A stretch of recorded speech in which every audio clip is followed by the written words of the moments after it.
जान से गोराई लागे छीन ले बाड़ू, खुशबू गुलाब से तू किन ले बाड़ू, हाँ हाँ किन ले बाड़ू।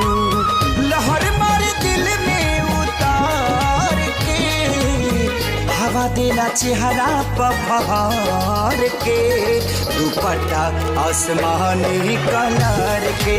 हाँ देख लो पिया जिया फाड़ के, दुपट्टा आसमानी कलर के।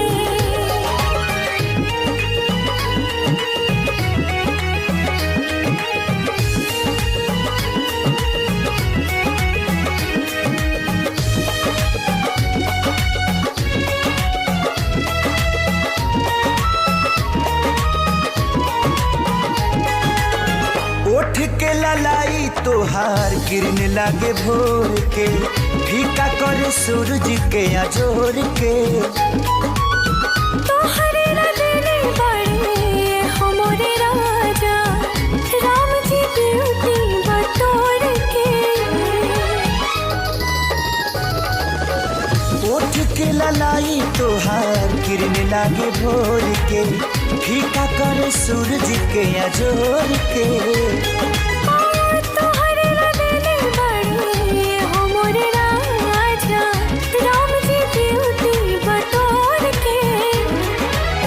जनौ भी देखला ठहार के, हवा देला चेहरा पहाड़ के, दुपट्टा आसमानी कलर के। हाँ देख लो पिया जिया फाड़ के, दुपट्टा आसमानी कलर के।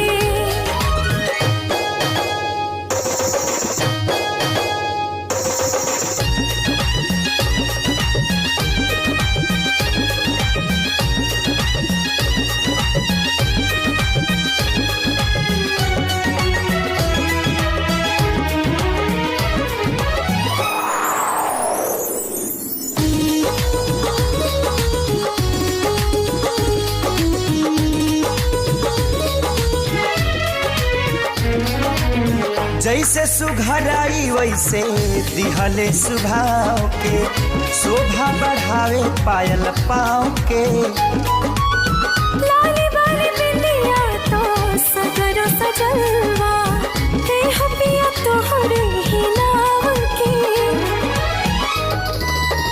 हाँ हाँ हाँ जैसे सुघराई वैसे दिहले सुभाव के, शोभा बढ़ावे पायल पाँव के। लाली बाली बिंदिया तो सगरो सजलवा, देह पिया तोहरे ही नाव के।